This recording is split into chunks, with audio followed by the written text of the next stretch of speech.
Sungguh memalukan untuk dikatakan. Su Nianyan berdiri dengan cepat, dia sudah memikirkan kata-kata yang menghibur selama seharian, dan berkata, "Paman, aku akan menuangkan segelas air untukmu. Jangan terlalu tertekan, kegagalan adalah awal dari kesuksesan, kau pasti akan berhasil lain kali." Xia Yong menepuk kepala keponakannya dengan ringan, dan mengangkat dokumen kontrak di tangannya sambil tertawa, "Menurutmu ini apa?" Saat merawat Ibu Su, dia sengaja mendekatkan tempat duduknya ke ranjang tempat Ibu Su berbaring. Ibu Su dan Su Nianyan bisa melihat dengan jelas, dan mata mereka langsung melebar. Su Nianyan mengambil dokumen kontrak itu, lalu membaliknya berulang kali dan mengangkat kepalanya sambil berkata dengan bingung, "Paman, ini benar-benar kontrak Tenggui Group. Apa jangan-jangan kau baru saja mencetaknya di toko pinggir jalan untuk membohongi kami? Apa yang aku dapatkan jika membohongi kalian dengan ini?" Xia Yong dengan bangga, berdiri di depan ranjang rumah sakit, dan menceritakan kejadian di hotel.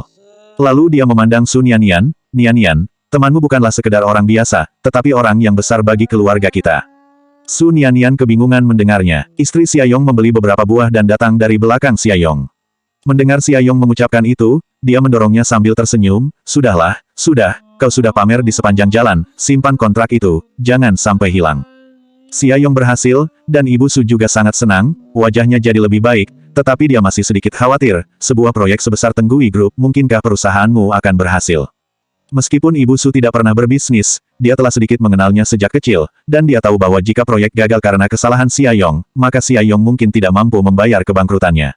Xia Yong dengan hati-hati memasukkan kontrak ke dalam tasnya, "Tuan Sen berkata aku hanya perlu menghasilkan teknologi di sini, dan Tenggui Group yang akan mengurus sisanya." Ketika dia mengatakan ini, Ibu Su dan Su Nianyan terkejut. Sikap Tenggui Group bukan hanya sekedar kerja sama melainkan untuk mendukung perusahaan Xia Yong. Su Nianyan tidak bisa menahan diri untuk tidak berkata, "Paman, kamu harus bekerja lebih keras lagi dan menghasilkan banyak uang untuk proyek ini, jika tidak, aku pasti merasa tidak enak pada Kakci." Xia Yong mengangguk dan menjawab, "Itu sudah pasti. Keluarga Xia sedang berbahagia saat ini berbanding terbalik dengan keluarga Su. Di rumah sakit keluarga Su, di luar bangsal VIP. Qi Changjing dan Zhao Yuexiu duduk di kursi koridor dengan wajah pucat, keduanya tampak sedikit bingung. Dalam perjalanan membawa kakek Su ke rumah sakit, Qi Changjing menelepon Nona Hai lagi dan mendapat jawaban yang sama dari polisi. Qi Changjing hampir pingsan. Keluarga Qi dan keluarga Su telah berbisnis selama beberapa generasi. Kedua keluarga itu, termasuk kakek Su, sudah berusia hampir lebih dari 300 tahun dalam hal berbisnis, tetapi mereka bisa ditipu oleh seorang wanita muda. Ini sungguh memalukan. Lebih buruk lagi, meskipun keluarga Qi menginvestasikan lebih sedikit uang daripada keluarga Su, mereka hanya mengeluarkan sebanyak belasan juta yuan. Tapi latar belakang keluarga Qi tidak sedalam keluarga Su. Lebih dari 10 juta ini merupakan pukulan besar bagi keluarga Qi. Pada saat ini, Su Haikang dan Yin Xiuxiu sama-sama berada di bangsal, tetapi Qi Changjing dan Zhao Yuexiu tidak bisa berpura-pura. Zhao Yuexiu mau tidak mau mengeluh, "Ini semua salahku, kakek Su bersikeras melakukan tindakan omong kosong itu. Jika kita mengikuti lelang dengan jujur, kita mungkin akan dipilih sebagai gantinya." Qi Changjing tidak berbicara, dia ingat ketika dia melihat Qi Gui terakhir kali, Qi Gui jelas-jelas mengejek Nona Hai. Mata Qi Changjing sedikit berkedip. Pada saat ini, Su Haikang membuka pintu dan berjalan keluar. Wajahnya sedikit lelah, dan dia menggosok alisnya, "Ikutlah denganku ke kantor polisi untuk membuat laporan. Uang itu, kalau kau mau mendapatkannya kembali, kau hanya bisa mendapatkan sedikit saja." Qi Changjing dan Zhao Yuexiu mengangguk dan berdiri.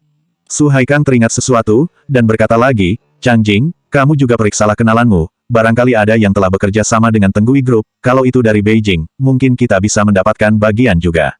Aku dengar kau bilang ke semua orang kalau aku pacarmu." "Oke." Qi Changjing mengangguk. Perjamuan lelang Tenggui Group kemarin, setelah mendapatkan izin dari Tenggui Group, pengumuman itu dirilis di platform berita utama, dan segera menjadi daftar pencarian terpanas.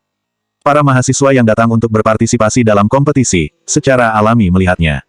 Awalnya, Tenggui Group menarik perhatian masyarakat luas, karena perkembangan perusahaannya yang melegendaris dan CEO perusahaan itu dikenal muda dan tampan.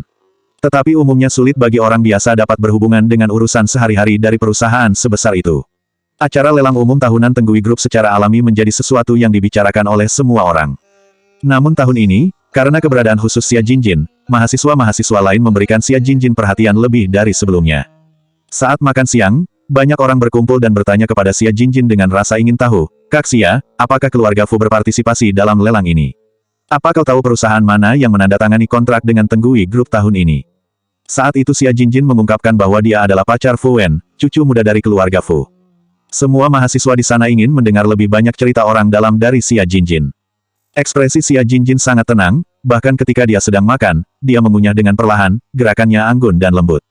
Mendengar ada yang menanyakan hal ini, dia mengangkat matanya sedikit, dan berkata dengan ringan tapi bersungguh-sungguh, keluarga Fu memang sudah bekerja sama dengan Tenggui Group, jadi tidak perlu ikut lelang lagi. Singkatnya, semua orang yang mendengar itu merasa iri. Pada saat itu, Qi Gui, Chu Jia, dan Yi Rui juga datang dengan membawa piring makanan mereka. Jiang Nuan dan Kong Wen juga ikut dalam perbincangan menyenangkan itu. Melihat Qi Gui, Jiang Nuan memutar matanya dan berteriak sambil tersenyum. Qi Gui, Yan Yan dan Su King tidak datang hari ini. Apakah karena keluarga Su dan Tenggui Group sudah menandatangani kontrak, jadi mereka pulang untuk merayakannya? Kenapa kau tidak ikut juga? Qi Yan telah berbicara dengan mereka tentang lelang kemarin, dan hari ini dia dan Su King tidak datang. Jiang Nuan secara alami mengira itu karena mereka sedang merayakannya. Jiang Nuan menanyakan hal ini karena sengaja ingin mengejek Qi Gui.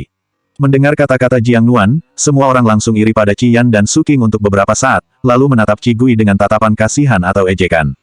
Semua orang di sana telah bersama selama lebih dari 10 hari, dan Qi Yan dapat dengan mudah berbicara dengan siapapun. Secara alami, mereka mengenal Qi Gui sebagai kakak perempuan yang berselisih dengan keluarganya. Chu Jia dan Yi Rui mengerutkan kening. Di sisi lain, Qi Gui mengangkat matanya dengan tenang, dan suaranya datar seperti biasanya, untuk apa aku pergi ke sana? Apa ingin melihat bagaimana mereka menangis? Jiang Nuan tidak mengerti dengan jawaban Qi Gui. Qi Gui mengabaikan orang-orang yang menatapnya, duduk dengan membawa piringnya dan mengeluarkan ponsel untuk membaca. Mengetahui bahwa dia kembali ke Beijing, lebih banyak pesan datang dari institut. Kebanyakan dari mereka hanya mengirim obrolan ringan, namun kadang-kadang bercampur dengan beberapa pertanyaan profesional. Mereka juga bertindak masuk akal serta mengerti untuk tidak mengganggu Qi Gui saat liburan. Qi Gui menjawab singkat, dan detik berikutnya, dia menerima sederet emoji menangis dari Han Yutang. Kak Qi, tolong aku. Qi Gui, Han Yutang, menangis-menangis aku dikurung oleh kakakku. Kak Qi, bantu aku membujuk kakakku. Qi Gui, kenapa kakakmu mengurungmu? Han Yutang terdiam beberapa saat, dan kemudian dia mengirim kalimat dengan perasaan sedikit bersalah. Hanya saja, tentang perjamuan makan hari itu, bukankah aku bertanya pada Tuan Fu? Tapi kan dia mengatakannya sendiri, jadi dia tidak bisa sepenuhnya menyalahkan aku. Dia juga tidak lupa untuk berbicara buruk tentang Fusi, Kak Qi, orang itu sangat licik, kejadian itu sudah begitu lama, dia bahkan masih mengungkitnya dan bilang kepada kakakku. Sampai aku harus dihukum begini. Han Yutang melanjutkan, kau harus lebih mempertimbangkan kakakku. Dia juga tidak terlihat jauh lebih buruk dibanding Tuan Fu, kepribadiannya juga lembut dan perhatian, dan dia juga tidak licik. Sejak terakhir kali Fusi mengundang Qi Gui dan secara resmi memperkenalkan Qi Gui kepada teman-temannya dalam kelompok kecil itu, Han Yutang telah berpikir untuk mencoba peruntungannya, meski saat ini dia dikurung, tapi pikirannya masih belum berhenti. Qi Gui memperhatikan pesan dari Han Yutang dan mengetik beberapa baris kata, sudah seharusnya. Han Yutang langsung merasa terpukul, Kak Qi, bahkan kau tidak kasihan padaku lagi. Qi Gui menjawab lagi, kapan aku pernah mengasihanimu? Han Yutang tidak menjawab lagi. Qi Gui meletakkan telepon, memikirkannya, dan mengirim pesan ke Fusi. Aku dengar kau bilang pada semua orang kalau aku pacarmu. Aku mau memotretmu saat sedang terpuruk. Tidak sulit menebaknya. Kalau Fusi tidak mengatakan sesuatu yang menyesatkan, Han Yutang juga tidak akan berpikir ke arah sana, apalagi sampai mau memutuskan hubungan Qi Gui dan Fusi dengan satu kalimat. Fusi selalu cepat dalam merespon pesan dari Qi Gui. Tapi kali ini, saat pesan Qi Gui terkirim, Fusi butuh lebih dari 5 menit untuk membalasnya. Rumah keluarga Fu. Fusi melihat pesan dari Qi Gui, dan merasa sedikit malu. Ketika dia tidak mengetahui identitas asli Qi Gui yang sebelumnya, dan hanya menganggapnya sebagai seorang gadis biasa, ucapannya tentang pacar Fusi, itu tidak akan menimbulkan beban psikologis sama sekali. Idenya sangat sederhana dan lugas, bagaimanapun, di seluruh China tidak ada orang lain yang lebih baik darinya. Qi Gui pasti memilihnya cepat atau lambat, Fusi merasa hanya sedikit mendahuluinya saja. Tetapi, ketika dia mengetahui tentang kehidupan Profesor Qi secara mendetail akhir-akhir ini, dia sedikit merasa rendah diri. Fusi adalah tuan muda yang selalu cukup percaya diri dan sombong, dia berpikir dia tidak tertandingi di dunia ini. Namun saat ini dia merasa tidak percaya diri untuk pertama kalinya. Bukannya berlebihan, tapi riwayat hidup Qi Gui seperti seseorang yang datang ke bumi untuk menyelamatkan dunia, dan tidak ada hubungannya sama sekali dengan kata orang biasa. Tidak peduli bagaimana tidak tertandinginya di dunia, Fusu yang masih merasa orang biasa, merasa sedikit terpukul. Oleh karena itu, ketika dia melihat pertanyaan Qi Gui saat ini, dia merasakan perasaan bersalah yang jarang dia rasakan dan tidak tahu bagaimana dia harus menjawabnya. Fusi sedang berjuang memikirkan hal itu, lalu tiba-tiba kakek Fu berjalan perlahan dengan secangkir teh dan bertanya dengan ringan, bagaimana perkembangan Xiao Qi baru-baru ini? Kapan kau akan membawanya pulang untuk makan malam? Fusi mengedipkan matanya, menatap lelaki tua yang tampak tenang itu. Dia merenung sejenak, dan bertanya dengan ringan, "Kakek, bagaimana perasaanmu saat bersama seseorang yang jauh lebih baik darimu?" Kakek Fu meliriknya dan meletakkan cangkir teh sambil menjawab, "Kau harus bertanya kepada nenekmu tentang hal ini." Fu Si terdiam. Kakek Fu tidak berbicara lagi, namun diam-diam dia mengeluarkan ponselnya, lalu membuka rekaman video, dan mengarahkan kameranya ke Fu Si. Insting Fu Si sangat tajam, detik pertama dia melamun, detik berikutnya dia menatap kakek Fu dengan tatapan dingin, "Apa yang kau lakukan?" Kakek Fu tersenyum dan berkata, "Aku ingin mengambil fotomu yang terpuruk dan mengirimkan ke grup keluarga untuk membuat semua orang bahagia." Di masa lalu, seluruh keluarga Fu, dan termasuk semua keluarga atas ibu kota lainnya, hanya pernah melihat wajah Fu Si yang marah kepada orang lain.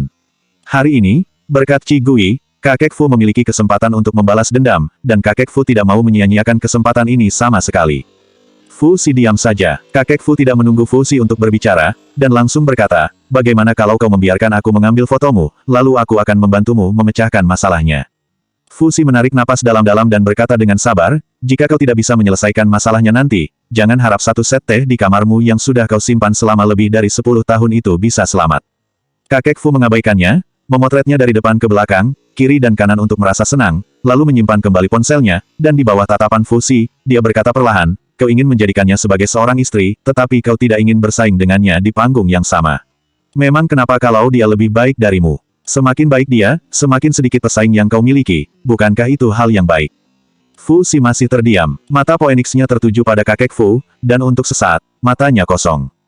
Kakek Fu menggelengkan kepalanya, dan tidak menyangka bahwa kelemahan terbesar cucunya adalah bodoh secara emosional. Dia mengambil cangkir tehnya dan berjalan keluar dari ruang kerja, menunggu Fu Si memikirkannya sendiri.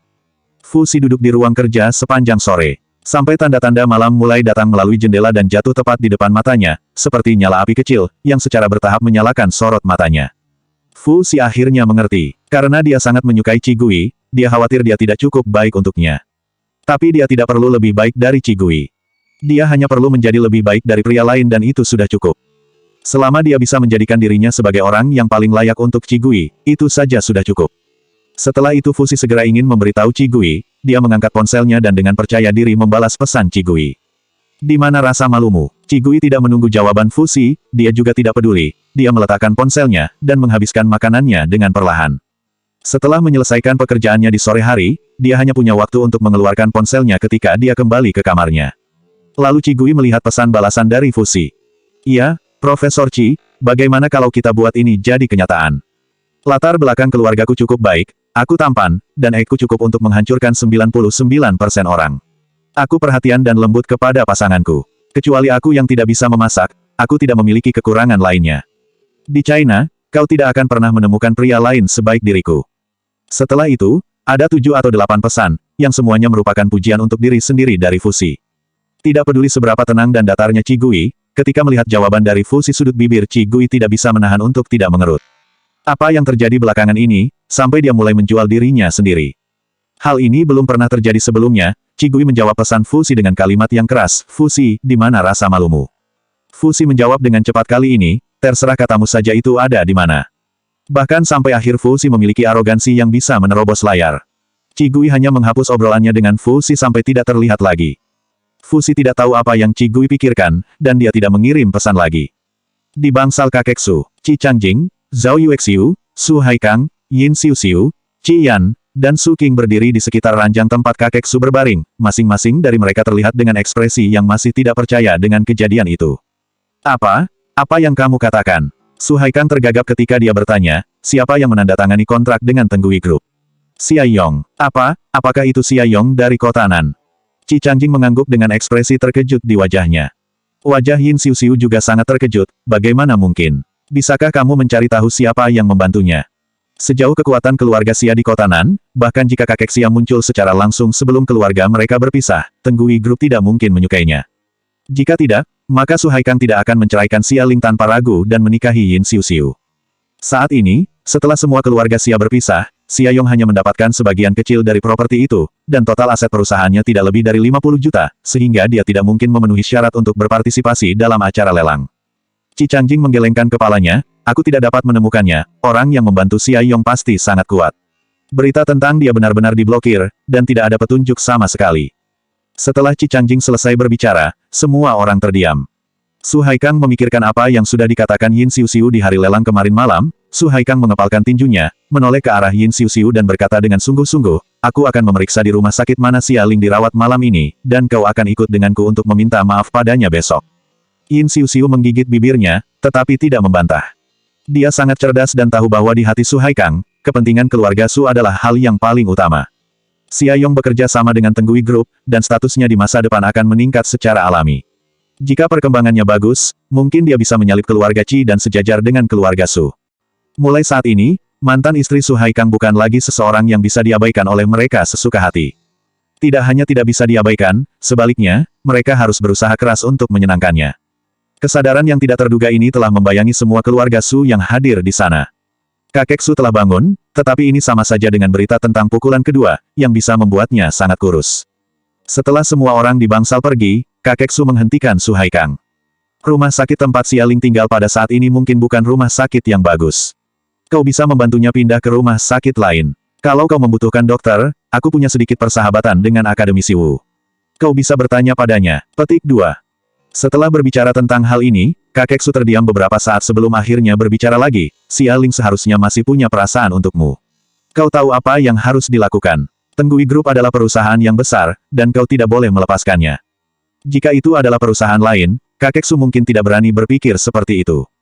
Tapi keluarga Xia, meskipun Xia Yong beruntung dan mendapat bantuan para orang besar, tetapi menghadapi raksasa seperti Tenggui Group, Xia Yong tidak mungkin berusaha sendirian, dan dia pasti akan mencari mitra lain.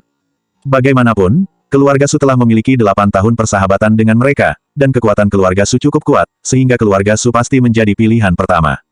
Tersesat. Keesokan harinya, Qi Gui menerima pesan dari dokter yang merawat Ibu Su di sanatorium, Profesor Qi. Kondisi pasien secara bertahap memburuk, dan perawatan konservatif sudah tidak berguna. Hal yang terbaik sepertinya harus melakukan operasi dalam 2 hari ke depan. Qi Gui meletakkan ponselnya dan merenung. Ketika dia pergi menemui Ibu Su terakhir kali, dia sudah menemukan masalahnya. Dia menyarankan pengobatan konservatif saat itu, di satu sisi karena Ibu Su sangat lemah, di sisi lain, lokasi tumor Ibu Su berada di area saraf kranial yang sangat berbahaya, dan resiko operasinya terlalu besar. Teman dan rekan dokter Profesor Qi Gui saat ini sedang bersiap untuk melakukan tindakan operasi, namun mereka belum dapat menemukan kepala ahli bedah yang tepat. Di sisi lain kondisi Ibu Su memburuk lebih cepat dari dugaan Qi Gui sebelumnya. Qi Gui sedang mencari orang lain yang cocok dalam pikirannya, dan pesan WeChat tiba-tiba muncul. Dia menurunkan sedikit matanya, melirik nama yang muncul, dan mengangkat alisnya sedikit. Oh iya, bagaimana bisa aku melupakan pria ini? Setengah jam kemudian, Qi Gui mengikuti dokter yang bertugas ke bangsal Ibu Su. Melihat Qi Gui lagi, sikap Xia Yong benar-benar berubah. Dulu dia hanya antusias dan menganggapnya sebagai anak-anak biasa, tapi sekarang berubah menjadi rasa hormat. Silakan duduk. Xia Yong memindahkan bangku ke sisi Qi Gui. Istrinya datang membawakan air minum. Su Nianian, yang bertingkah selayaknya sedang menemani temannya, menjadi orang yang paling tenang. Qi Gui tidak duduk, dia hanya mengambil air dan berterima kasih kepada Bibi Su Nianian, lalu menatap Ibu Su. Dokter yang merawat Ibu Su menjelaskan tentang kondisi terakhir Ibu Su kepada mereka semua yang ada di ruangan, dan segera 4 orang di sana sangat bersungguh-sungguh mendengarkan penjelasannya. Dokter berkata, saran pribadi saya adalah secepatnya melakukan operasi untuk mengangkat tumor, agar tidak menyebabkan kerusakan dan tekanan lebih pada saraf kranial, tetapi melakukannya sangat berisiko. Meskipun keterampilan medisnya dapat dikatakan masuk dalam jajaran profesional tingkat 100 teratas di negara ini, namun di sanatorium, dia hanya sebagai dokter yang bertanggung jawab merawat pasien sekaligus sebagai direktur sanatorium. Mereka yang benar-benar bertanggung jawab atas perawatan dan pembedahan adalah pimpinan yang sebenarnya dari kelompok para ahli. Hanya saja para ahli tersebut biasanya sangat sibuk dan hanya datang ke sini saat dibutuhkan saja. Ketika Profesor Qi memanggilnya dan memintanya untuk merawat pasien itu sendiri, dia terkejut dan berpikir bahwa orang penting di Beijing akan dikirim ke sanatorium mereka. Namun meski itu hanya orang biasa dan sangat mengejutkannya, dia tidak berani mengabaikannya. Mendengar apa yang dikatakan dokter yang bertanggung jawab merawat Ibu Su, Xia Yong, Su Nianian dan istri Xia Yong langsung gugup, mereka dengan cepat bertanya, apakah resikonya sangat tinggi? Apa yang akan terjadi jika operasi gagal? Dokter yang merawat Ibu Su, melirik Qi Gui dan melihatnya mengangguk sedikit sebelum mengatakan yang sebenarnya, resikonya sangat tinggi, dan bahkan ada risiko kematian. Tetapi jika tidak dilakukan tindakan operasi, pasien hanya akan bisa hidup paling lama 1 tahun lagi. Wajah Su Nianian langsung memucat. Sangat mungkin bisa mengalami kematian di ruang. Jika mereka tidak melakukannya, Ibu Su hanya bisa hidup 1 tahun lagi. Dokter yang merawat Ibu Su juga memahami perasaan mereka, dan pergi setelah berbicara, untuk memberikan ruang supaya mereka bisa berdiskusi sendiri. Ibu Su sendiri sangat terbuka dan berkata sambil tersenyum, kalau begitu kita lakukan saja, kata dokter sebelumnya bahwa tumor itu jinak, Tetapi lokasinya saja yang tidak baik, tumor itu akan menjadi ganas kalau dibiarkan, dan itu akan makin berbahaya jika saatnya tiba. Yang terpenting daripada semakin rusak semua, lebih baik kita melakukannya.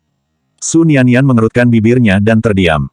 Xia Yong berhenti, dan saat dia hendak berbicara, telepon tiba-tiba berdering. Dia melirik ide penelepon dan menutup telepon dengan jijik di wajahnya. Tapi kemudian, pesan teks lain datang. Xia Yong melirik pesan teks, dan akhirnya menghela nafas dan berkata, seorang teman datang ke sini, aku akan pergi keluar untuk menemuinya dulu. Setelah berbicara, dia mengambil ponselnya dan berjalan keluar. Pada saat yang sama, Qi Gui juga menerima pesan, Profesor, di mana sanatorium itu? Jalannya terlalu sulit untuk dilalui, aku tersesat. Selanjutnya 216 bukan sembarang orang yang bisa mengundangnya.